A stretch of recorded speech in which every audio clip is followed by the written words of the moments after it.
Hello, we're going to do the big one today. That is parallel parking. Okay, we'll have other things to talk about as well, but drive three will parallel park, and we only parallel park a few times because I still have not yet met anyone who knows someone who's been killed by parallel parking. Although it is an important skill, it is not something that is life or death.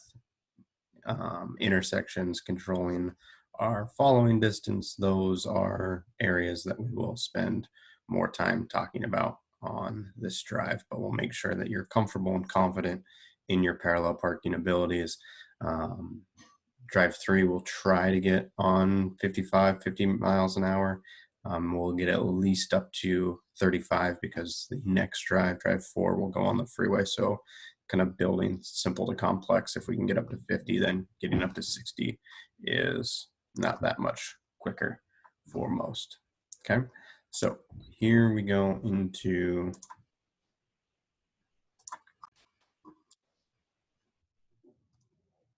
drive three.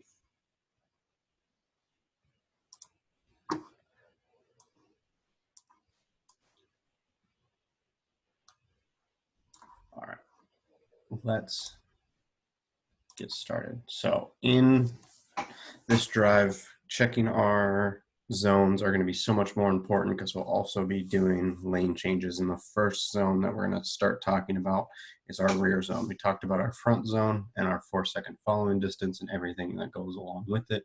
Now we're going to talk about the rear zone. And for a good rear zone, when your foot goes to the brake, you're checking your rear zone, right? Eye to mirror, foot to brake. That way we can control what is happening, and we're slowing gradually and smoothly and keeping people behind us unsurprised by our actions.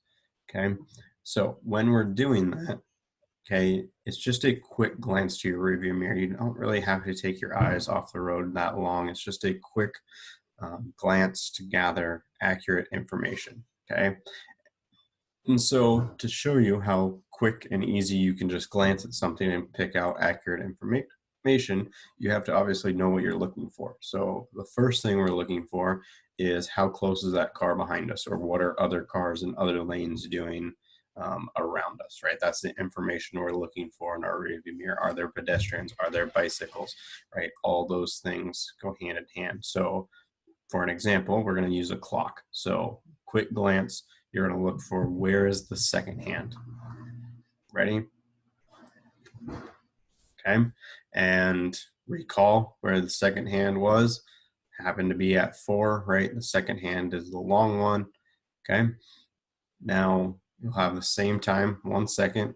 Actually, it's a little less than a second. You're going to look for the second hand and minute hand. Ready? Okay.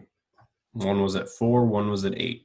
Right, so you can take a quick glance at the clock and pick out each of them. Okay, now all 3 of them: second hand, minute hand, and hour hand. Ready? 3, 7, 10. Okay, just off that quick glance, right, you can know exactly where they are. You're gathering accurate information, and you're gathering that information quickly. So if I'm going to check my rearview mirror, looking forward, 15 seconds, if not more, quick glance, rearview mirror, and back to forward. Okay. You don't need a whole lot of head movement when we talk about adjusting mirrors, right? We adjust the mirror just like so. So we don't have to move our head much. We just have to move our eyes, and then we can see out the entire back window. Okay. So we're going to look at a few situations. Open, right? If we're driving forward, no one is behind us.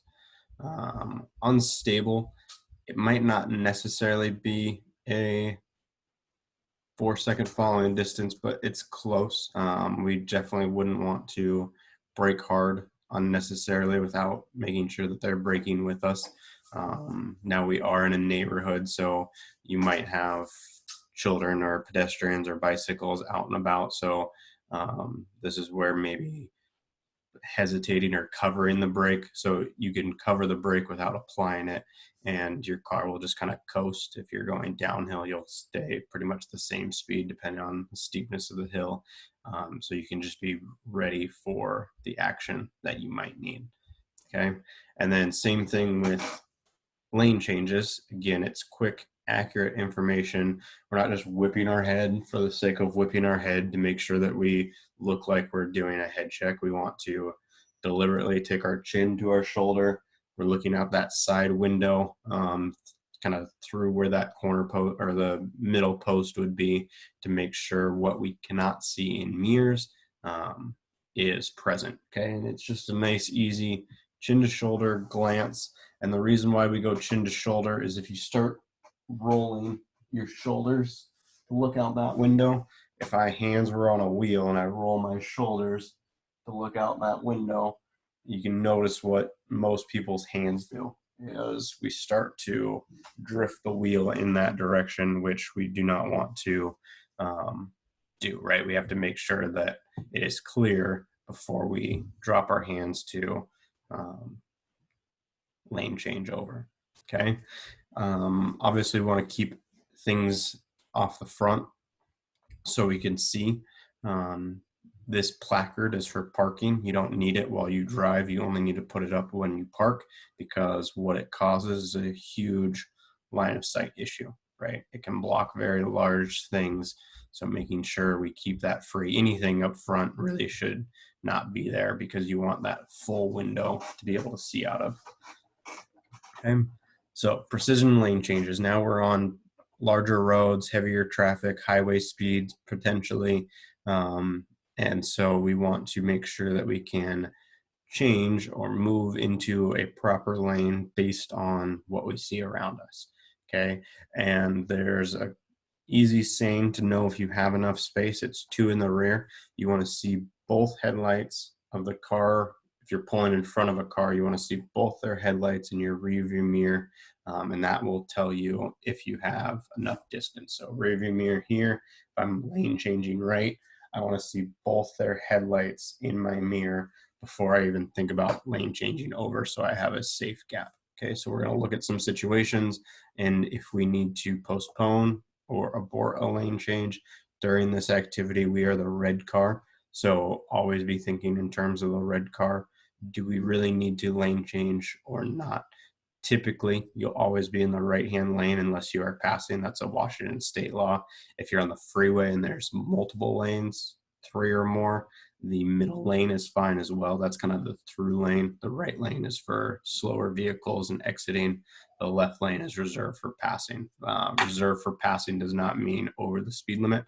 The speed limit is the same no matter which lane you are in. Some adults have a hard time with that one, but the speed limit is the speed limit.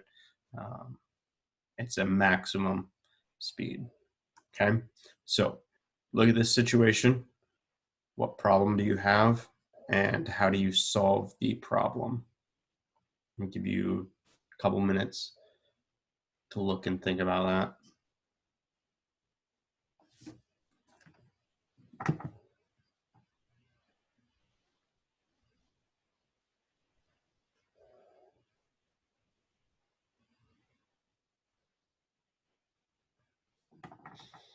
Okay, so our problem, if we try to lane change right, we're moving into this truck's blind spot, which is probably not the best place to be. We also can see probably in our side mirror that the black car has its left turn signal on, right?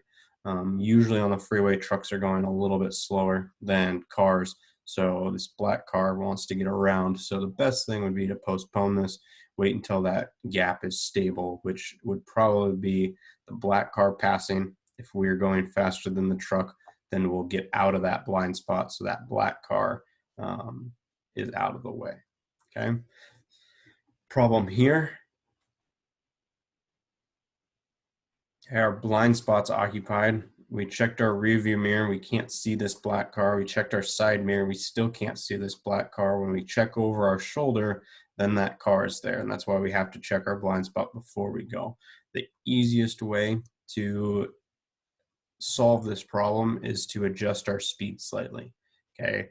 Typically, when we make a lane change, we'll keep a consistent speed, but if there's a car in our blind spot and we need them to go by, we can just lightly let our foot off the gas, and go down 2 miles an hour, and that will allow for that space to clear.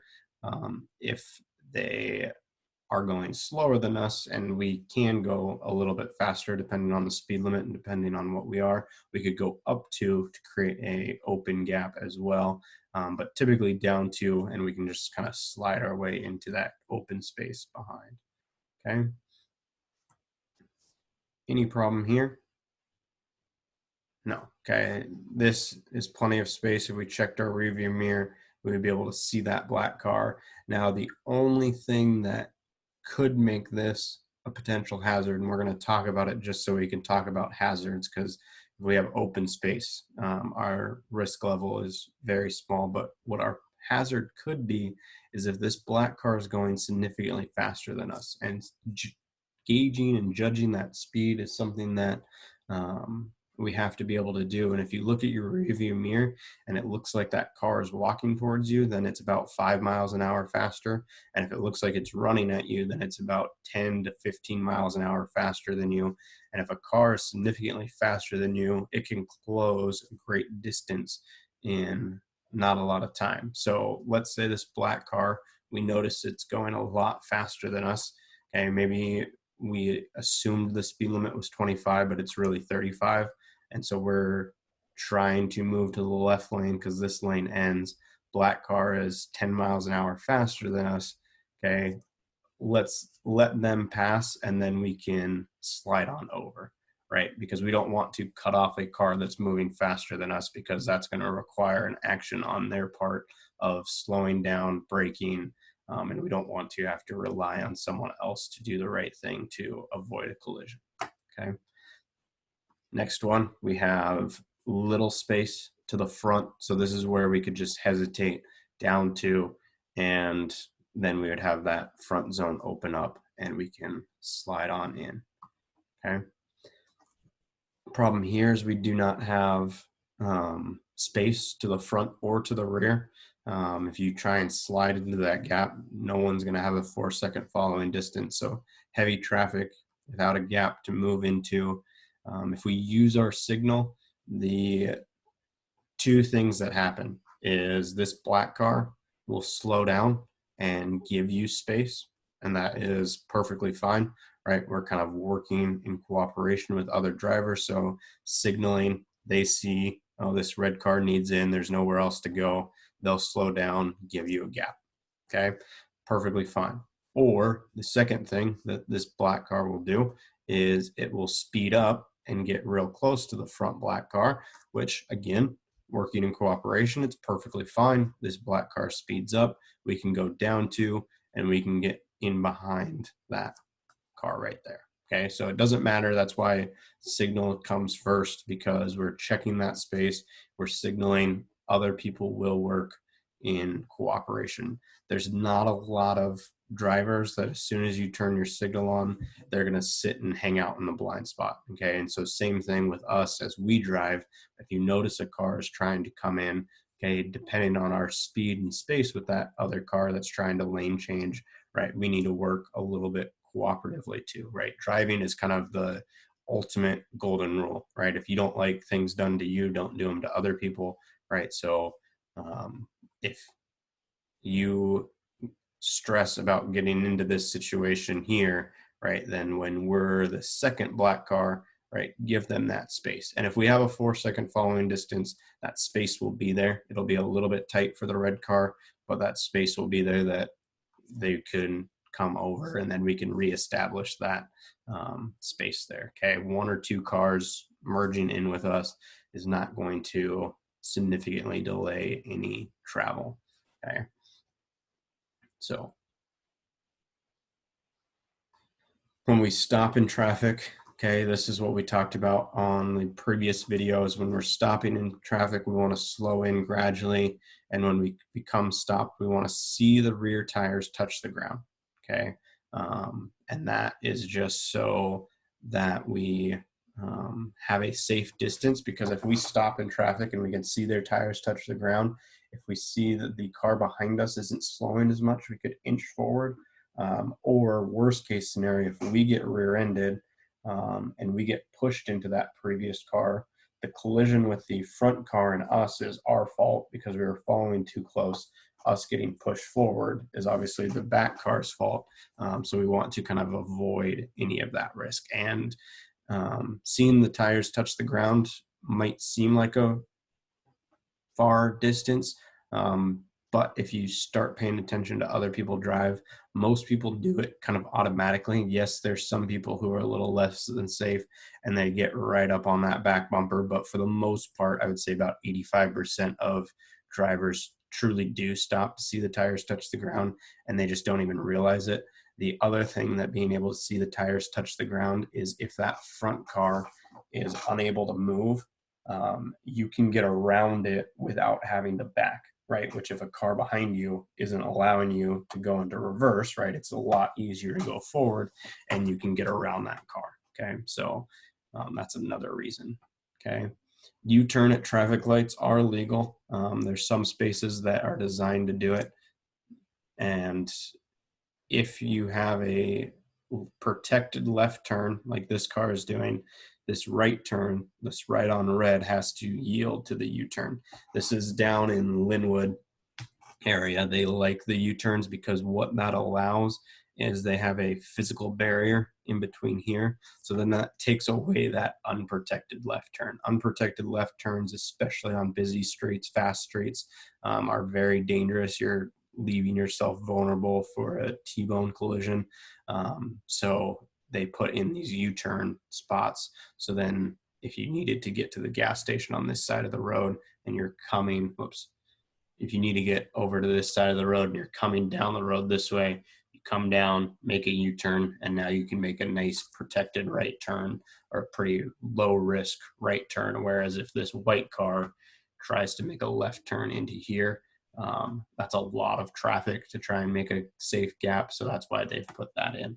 The other thing that they're doing, which Bellingham is starting to do more and more of, is they started putting in roundabouts, right? Roundabouts are nice, easy, safe places to make a U-turn. So if you don't feel comfortable making a left turn on a street, you could go to a roundabout, make a roundabout, and come back and be able to do that. So a U-turn, you can need at least 500 to 1,000 feet. Okay, legal location, preferably pretty much anywhere is legal. It's more about what is safe to make a U-turn. It is unsafe and illegal to make a U-turn on a hill or curve. Those are the two illegal spots. And then really the safety is, can you see far enough and can you complete that U-turn in enough time? Okay, something like the Guide Meridian. That road is definitely wide enough to make a U-turn, but having it be clear for 1,000 feet in all directions, probably not happening, okay? So when we go to make a U-turn, it's kind of 3 steps. We'll smog right, pull to the side of the road. That allows us to make sure that it's clear. It also allows us, if a car came up behind us, say we pull to the side of the road, car 1 just shows up and we didn't see him originally, they can pass us while we're on the side of the road. Then we can check, make sure it's clear from spot 2, and then we're just going to look, make clear 360, look to where we want to go, turn the wheel all the way to the left, and as we get all the way to the left and we get on target, then we would just unwind the wheel and we'd be on our way. Okay, so dead ends, residential areas, if you're going to try U-turns on your own, I would start there. You really don't need a U-turn that often in your driving. We can also back around the corner. Remember from Drive 2, that is a way to make a U-turn. But in all honesty, the easiest way is just to go around the block. If you make 4 right turns, you'll get back to where you started with. Right turns are easier to make than left turns. You could also go around the block to the left. It just takes more time, and the gaps are a little bit harder to assess for safety. Okay, so it's not a skill that is needed a ton, but is a skill that shows that we understand what is going on around us and that we can safely operate our vehicle. Okay, so that is our first one. We save parallel park for last because I know that's what we're all dying for. Actually, we have a lane change video. Okay, we don't have to move to lane position 2. If you want to, you can. They will talk about moving lane position, but if you stay in the center, it Look for a stable gap to enter. is perfectly fine. So mirror, white cars moving faster. We're not going to cut them off, so we'll let them go by. Communicate your intentions. Signal left and move to lane position 2. I would stay center. Check your blind spot for an open zone. Keep a shallow angle. Cancel the signal. Check the rear and get to best lane position. Okay, so we'll look for a stable gap to enter. If we're not passing, there's no need to be in that left lane. We'll also be able to see better. Communicate your intentions and check your blind spot. Okay, blind spot is wait for an open zone. Let that How are the rear zones now? And then smog again. Okay, once you've let time pass, we have to smog again. Clear. Move to lane position 3 and keep a shallow angle. And again, cancel the signal. In lane position 1, you don't check have the to rear slide in your lane and get to best lane position. But we need to make sure that we smog and everything is clear before that G of go. Okay. If it's not clear, then we don't get to go. And that's why I don't like sliding to lane position 2 or 3, because if you slide too far and it's not clear, right now you have a car next to you trying to occupy the same space at the same time. Okay, so traffic lights, we will also go through more of them. Sometimes drive 2 and 1 will get through traffic lights just because we have those couple over by Western and Seahome. So they used to only be green and red, and then they added a yellow light to help traffic, because when it was just the 2 of them, right, that was cause for a lot of rear end collisions. And same thing with traffic lights now, right? You have a yellow light, and yellow means if it is safe to stop, you must stop. If it is unsafe to stop, then you're continuing through. And there's something called the point of no return. And that's something that drive 3 and 4 we talk a lot about.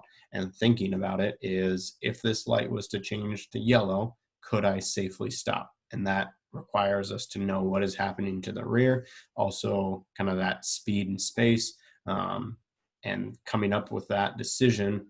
If you do it before the light turns yellow, then we don't have to think about it. That's where adult drivers, when that light turns yellow, they just have that automatic decision.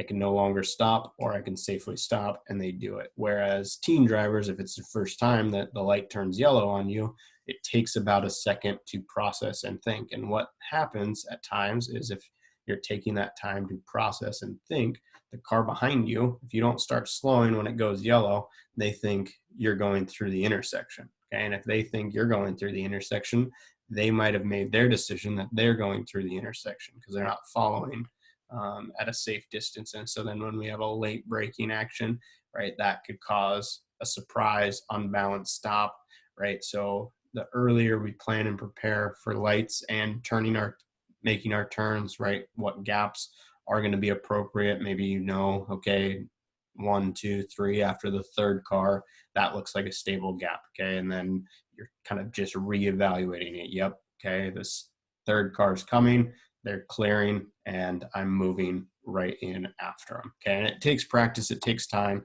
We're not all going to be experts at the beginning, but we want to make sure that we're all safe at the beginning. And then as we develop safety, then we'll develop that efficiency. Again, the 2 parts of highway transportation system is safely and efficiently moving cargo and people. Now, you're probably not moving cargo, so it's really just about moving people for us in traffic safety. Okay, so waiting to turn, you have a bunch of different options.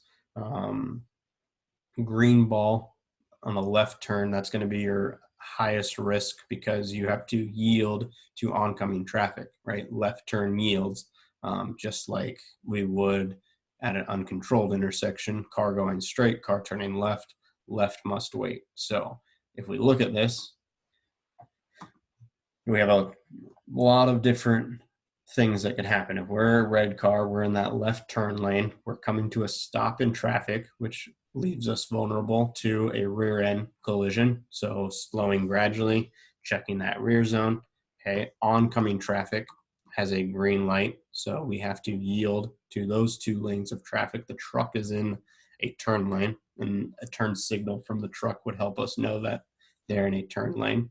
The solid white line also tells you it's a turn only lane. So we have oncoming traffic to worry about. And the last thing we have to worry about is that truck may block your view of oncoming traffic. You might not be able to see very well. Okay, so you have 3 real big hazards here. And especially if you come up by Costco area, Bakerview and Northwest is a notoriously dangerous intersection, because if you're sitting here, it's slightly uphill, and if there's a car here, not only seeing up the hill and past that car, it makes seeing those 2 lanes incredibly difficult. Okay, so we need to just make sure that we are safe and legal for all of our situations. So left turn, here's what we are looking for, right? We're always checking left, forward, right, and what we're checking for is you're checking for oncoming traffic. If we have a green, they have a green. If we have a green light, these 2 crosswalks are active. We need to make sure those are clear. If these crosswalks are active, bikes and could be on them as well. So we have oncoming cars, we have bikes and pedestrians, right? Bikes could be in the lane of traffic or the crosswalk. They get to use whatever one they want in the state of Washington. Okay, and then we have to cross through several lanes of traffic. So we need to accurately judge that safe gap or hole, whatever words you want to use is perfectly fine, right? So what this would look like, say it's clear after the black car. Notice that we wait outside the intersection. As soon as the black car starts rolling into the intersection, we can roll with them, and then we would roll forward and make our turn right off their back bumper, going to the left lane to left lane, rolling right off them. And again, like the last video, maybe there's a truck coming here and they're turning right. We'd still want to wait. Okay, they're the last car to clear. Wait to see where they decide to go. As they commit to their turn, we can start rolling out. We see that they're going to the right lane. We're still going to go to our left lane, and we're perfectly fine. Or they're rolling out. We see they're rolling out. We can roll with them. They swing this wide and go into the left lane, then that's fine, because we can follow them into that left lane. And then if we do need to get into the right lane, that would be a lane change. So we make our left turn, and then if we want to get to the right lane, we lane change right, because we're using the least amount of space, we're clearing the least amount of space, and that is what is going to be safest. Okay, there are times, all of these are left turn must yield. Okay, I want you to think about 2 times where our left turn does not yield. I'll give you a couple seconds while I get my pen ready.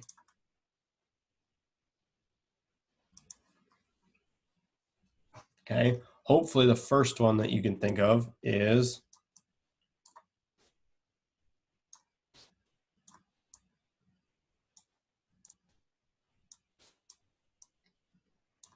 it's like a mystery. If you can read that, always stops, right? If it's an always stop, it doesn't matter if you're going left, straight, or right.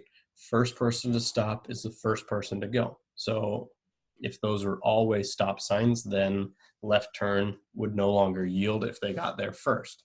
Okay, the other time left turn shouldn't have to yield is a stoplight will have an additional light on it, and it is a green arrow, and that green arrow is what's called a protected left turn. If we have a protected left turn, then oncoming traffic will not have a green light. Okay, so that is something that is helpful in intersections, especially the bigger ones, where it is difficult to make that left turn because it's not a safe gap, or we can't find a safe hole because there's just too many cars. That protected left turn will come, and then you'll be able to turn safely without much worry. Okay, so when we're looking to turn left, this is what it would potentially look like. We're waiting behind the crosswalk or behind the stop line, and this is the information that we need to gather. And looks like my cat wants to come learn how to make a left turn. He loves traffic safety. When I got certified, he would just sit with me as I was doing my own personal classwork to get certified. So we want to make sure that we check the rear. We're going to find a gap. Okay, that's not only gap in cars, but also gap for pedestrians and bicycles. Check your path, right? Open left, front, right, and then one last check of the light to make sure that it has not changed to yellow. And if all those things are clear, then you could say clear or you just start going. Okay. There's one thing on here that we have not yet talked about, but it's on here. And that is when we wait, we want to wait with our wheels straight. And there's two reasons. First off, if you make a left turn and you start turning your tires immediately, you'll turn into oncoming traffic, okay, which we want to end up on our side. So that's one reason. Second reason we want to keep our wheels straight. If this is my car and I have my wheels turned to left, oops, so I'm just going to tilt my car to the left to illustrate that my wheels are turned left.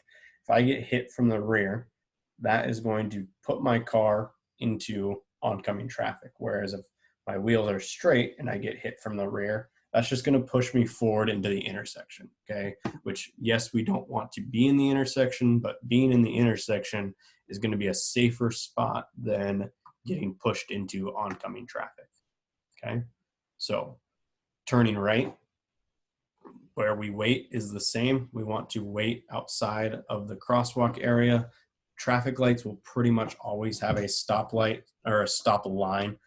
So behind that stop line, checking the rear, finding a gap, checking your path, left, forward, right. And again, checking the light to see if it's changed to green or changed to yellow, right, depending on what it is.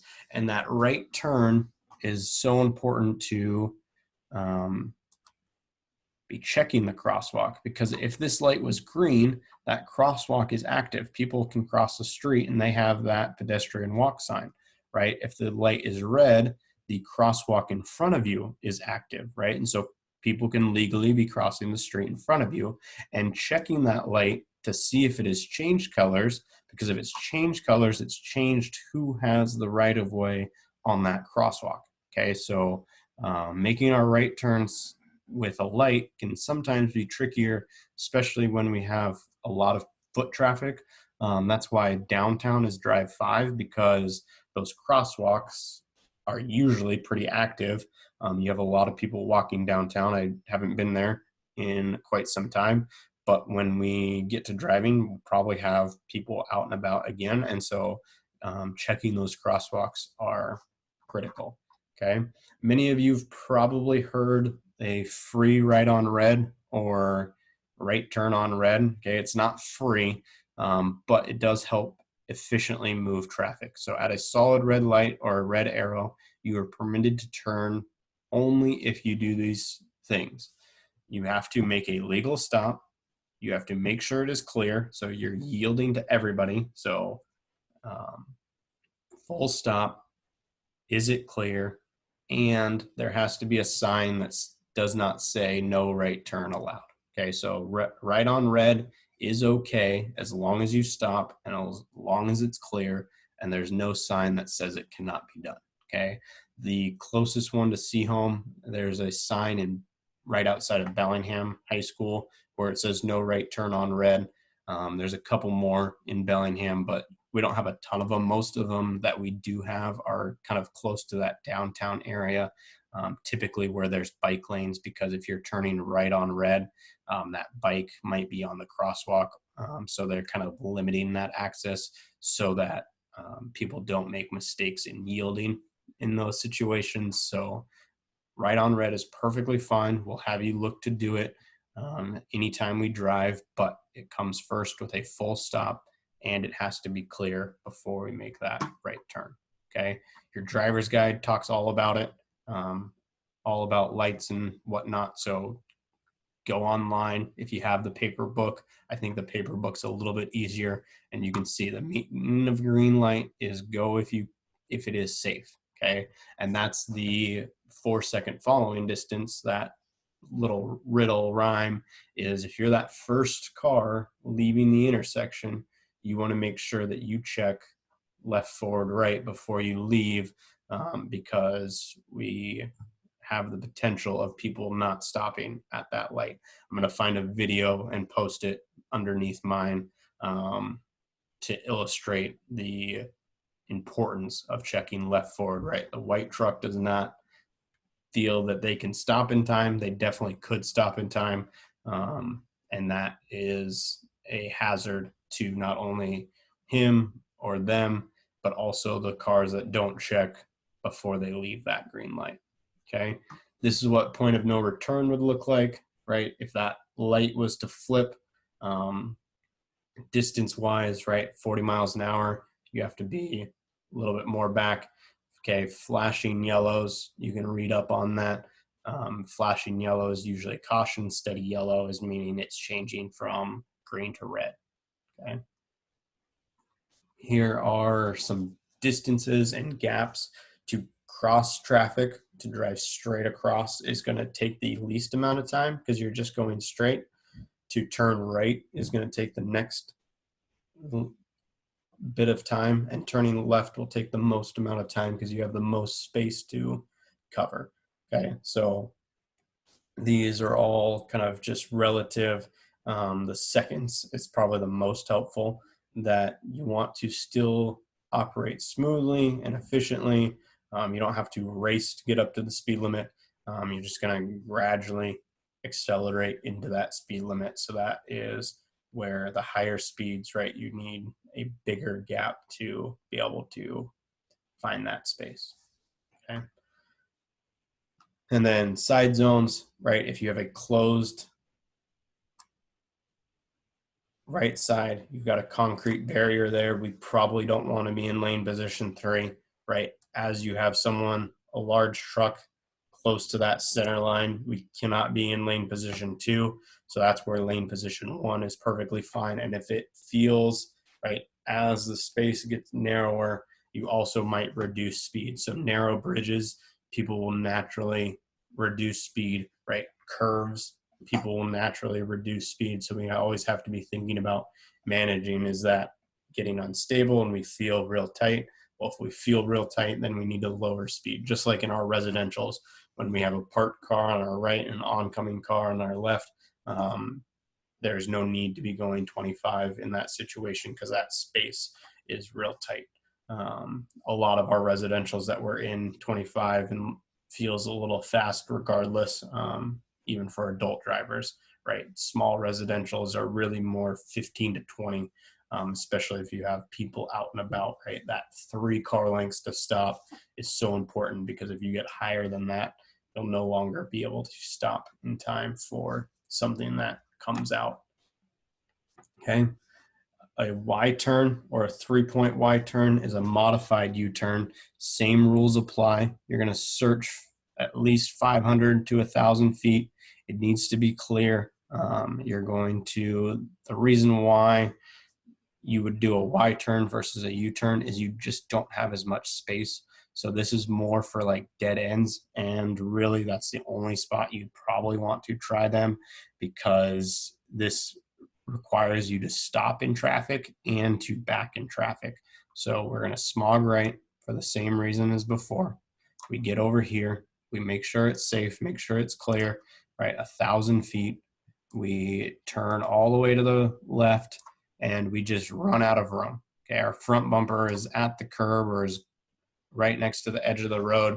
We run out of room, then we make sure it's clear. We have to back, and we're backing enough so that we can head on our path. And if you use your imagination, right, you kind of have this Y looking shape there. Okay, so that's why it's called a Y turn, or a 3-point turn. 1, 2, 3, you're on your way. Okay, so we'll do at least a Y turn or a U turn just so you can turn around. And again, dead end streets, very light traffic areas. or no traffic areas are where we will practice these, because a U-turn and a Y-turn are not the safest of the maneuvers, right? Going around the block is going to be a much safer maneuver for us to do. Okay. And then time for the big one, parallel park. And again, if you get out and parallel park with your parents, fantastic. If the first time you parallel park is drive through with us, that is fantastic as well. Whatever it looks like, we will make sure that you feel comfortable and confident in the skills that you do. Okay. We'll make sure that you can repeat it on your own, hopefully without much instruction. The first one, if you drive with me, I will always walk you through it, even if you've parallel parked before. I just kind of like having you get a feel for kind of the safest and easiest, in our opinion, of doing it. There's obviously a couple of different variations of how to parallel park. If you find YouTube videos, they'll be a slightly different, but what we have found in the people that we have taught and the people that we've talked to that have taught even more people than I have, this is the easiest and safest and kind of most efficient for most people. Okay, so that is where we are headed in that. So parallel parking, this is Mr. Hansen. He is the one who taught me to be an instructor. He has been teaching traffic safety, I think he said, for 42 years. So he's been doing it for a long time. Okay. He's been teaching longer than I've been alive. So first thing is we need to approach to parallel park. Okay. So you can say approach, but when you say approach, this is what we are doing. And some people really like to talk when they drive, and that is perfectly fine. I had a student who, when they didn't talk to themselves when they parallel parked, they were all over the place. They hit the curb, they're too far wide. But if they kind of talked themselves through it, they did an excellent job every time. So on the approach, what you're doing is you're smogging right, moving to lane position 3, about 3 feet away from where that white line would be, and tap and apply the brake, right? You are showing to that car behind you that you are coming to the side of the road to park in this spot, right? The spot is right here. That is where we want to be. And I don't know where my video shows up for you, so I'm gonna, all right, so we have this spot. We're telling everyone around us that that is where we want to park. Okay, so it looks like this. You have that nice white line. We're going to slow, move to lane position 3, just like so. Okay, and most of the time when we parallel park, it'll look just like this. We'll only use that front car, because to find 2 cars perfectly spaced for us is usually pretty hard to do. So we'll use that front car, and there will be no back car, but we'll just play pretend that there's a back car back there, and it'll all work out. So we approach, we're about 3 feet away, and we're going to say bumper to bumper. Okay, that is the first step. Okay, when our back bumper is even with the car next to us is back bumper, and we're about 2 to 3 feet width-wise away, we come to our full stop. Okay, for a reference point, when the rear bumper or the tail light of the car that you're next to is hidden by the C-pillar, that is when you are there. If the cars are the same length, it is also when you are mirror to mirror. Okay, so mirror to mirror, or if your ours is easy, we have a sticker here. That sticker, usually you can kind of match it up, and it looks just like that. Okay, so, and at that point, when we're back bumper to back bumper, we're going to shift to reverse, because if we shift to reverse, that tells the car behind us we have our turn signal on to the right, our white lights are on to tell them that we're in reverse. Anybody coming up to that situation knows that you want to parallel park, right? So we shift to reverse, white lights come on. That way, if a car, okay, because this will happen, whoops, that's a laser pointer. If a car comes and they are here and they get behind us, we are backing, we have to yield to them, okay? If they get too close to us that we can no longer parallel park, then we can't park there, okay? And that's inconsiderate, but we just have to go along our way. What most cars will do is they will, A, sit and wait, which is perfectly fine, okay? They want to sit and wait. As soon as they come to a stop, they are giving us the right of way to finish parallel parking. Or B, they will go around us, okay? Either one is perfectly fine. If they sit and wait, we can continue to back. If they go around us, we just stay stopped, let them go around us, and that is perfectly fine. My personal preference is if they go around us, that's fantastic because then you don't have someone watching you parallel park. I know some people get a little bit anxious or nervous when people watch them parallel park. So them going around us is perfectly fine. If they sit and wait, that's great because then you know that that risk for a rear end collision is pretty low because they'll just sit there patiently, usually. Okay, so making sure it's all clear, look back so we can clear those vehicles approaching, target the rear corner of the space. So when we talk about the rear corner, that is right here where that blue line gets at. And to get to that spot, sorry, that's my cat. Release slight brake pressure. Okay, you're going to get rid of, again, walking speed. You're not going to fully release the brake, but you're going to keep it nice and controlled, and you're going to turn the wheel all the way around to the right. And we're turning that wheel all the way around to the right until we look something like this. Okay, you're at about a 45-degree angle, and if you weren't very good at geometry, that's perfectly fine. But about 45 degrees is going to look like this, and that's when the seat back is next to that back bumper. So the seat that the instructor is sitting, when that seat back is in line with their back bumper, that's when you know you've turned right far enough. Okay, you get to that 45-degree angle. That's another way. If you're at a sharper angle, it makes it a little bit more difficult. If you're at a shallower angle, again, it just makes it a little bit more difficult. Doesn't mean it's impossible, but that difficulty gets higher if we're not as precise. So that's what we'll work on. So we get seat back to bumper, and then we are going to head straight in. So if we went 1.5 to the right, we'll have to go 1.5 back to the left as we roll nice and slowly. So they've hit their 45-degree. Okay, again, that angle is important to our success. Looks something like that. If there's a post or a car there, that back end, you want to feel like it's going straight back at that. A second car is really helpful because you can use, there's a headlight usually right there. That's what I like to use when I'm looking back in parallel parking. And then you can see that B pillar right where the instructor would be is in line with their back bumper. This would be their view from inside the car. And then you're going straight back until you are front bumper to back bumper. Or if you peek over your left shoulder, does it feel like the back end of your car is in the space? Because remember, when we turn our car left, our back end's going to go left, but our front end's going to kick us nice and tight to that curb, right? So back slowly, that straight back we have to be patient with until we get that front bumper to back bumper. We didn't make sure it's clear because if we don't go far enough back straight, if we start to swing our front end in, we could clip that front car. And then this is what it would look like if you peek over your left shoulder, right? Does it feel like that left-hand side is inside that parking space? So that white line is super helpful here. Okay, that back end is just entering that parking space. We can also check to the forward.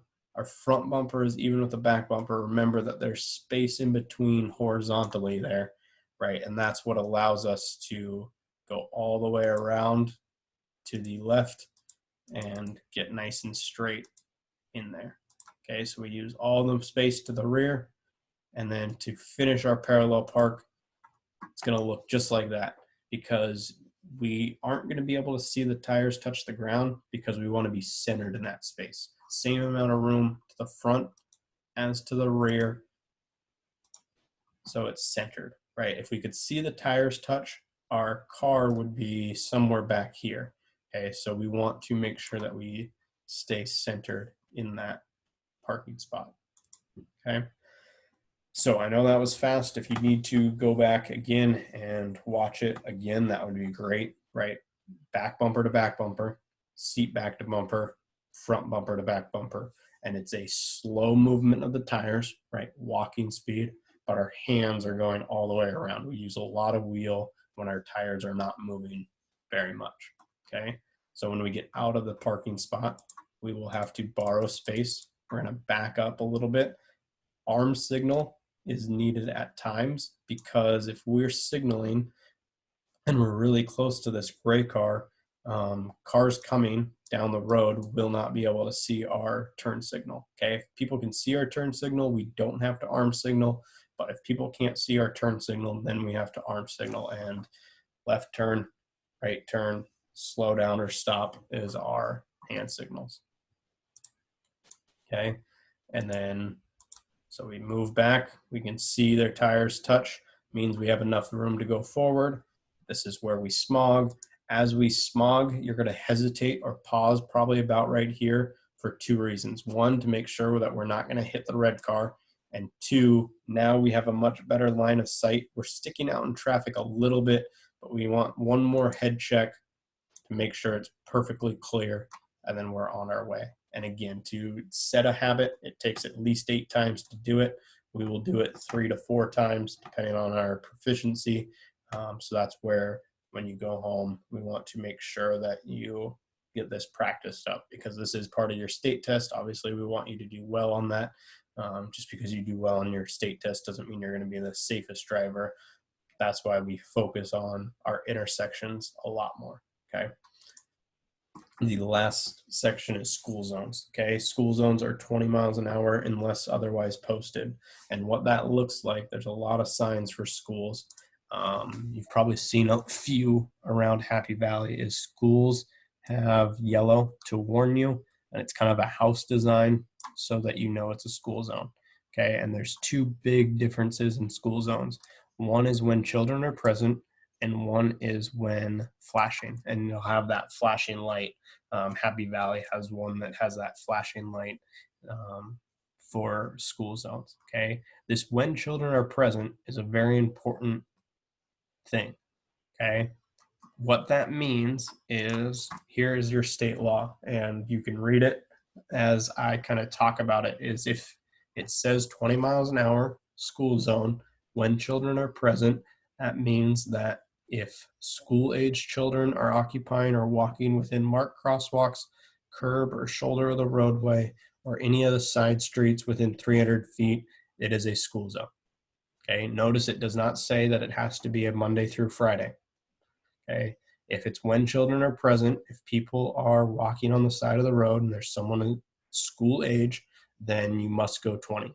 Even if it's a Sunday, even if it's 6 o'clock at night, you have to go 20. And the reason for when children are present, this is important because what most schools have is a playground, right? So even if it's not school time, right, people are still using it. We still have to be safe because you have that increased risk of school age children walking on the side of the road. Okay, so if there are people or kids out, you need to make sure that you are going 20 miles an hour.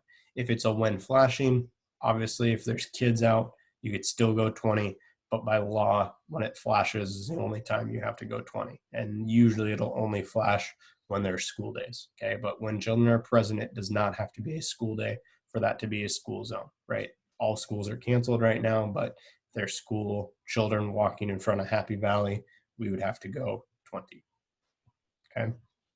Pedestrians and crosswalks. Okay, we need to make sure that we do everything in our power to prevent striking a pedestrian, because the weight, obviously we want to do everything we can to avoid any collision, but striking a pedestrian is extremely dangerous because of that difference in weight, right? We have a 2,000-pound steel cage around us.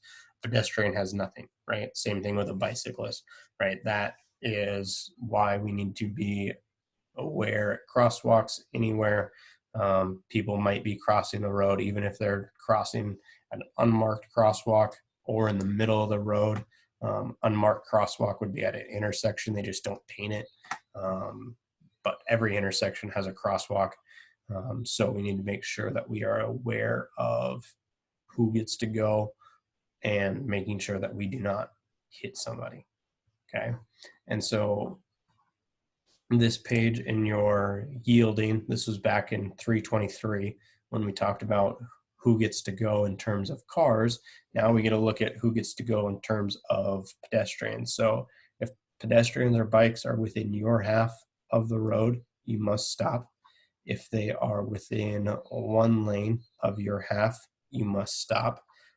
Once they're more than a lane from your half, so these cars get to go because there's a full lane between that pedestrian, they get to go. Okay, so what that could look like or might look like is, if you want to, we're just going to do a couple of these together because for the most part, as we drive, these make sense. So if this pedestrian is crossing to the right, here's half. Car A and B could go, right? C and D do not get to go.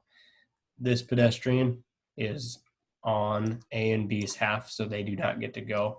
They're also within one lane of D and C, so they do not get to go, right? So you can see how those work. Where it gets tricky is on a one-way. The only car that can go here is D, because if this is a one-way, this is all their half of the roadway. Your half of the roadway means the half that you can drive on, right? So if we are looking at this one, A, B, and C, it's a one-way.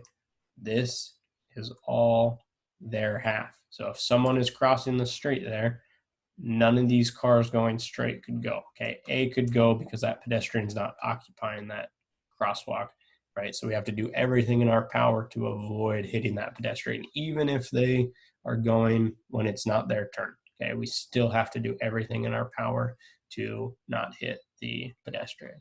Okay, so thank you for watching this video. Make sure you complete the rest of the activities that are linked in today's assignment. Again, if you have any questions, make sure to reach out. And then when we can start driving, we will drive. And hopefully maybe by when this video gets posted, that has changed. But as of right now, no new news on that. I'll make sure to make an announcement. I'll also show you how to sign up for drives. When we do that, I'll make a video of how that will look for that. Okay. Other than that, have a good rest of your day and enjoy.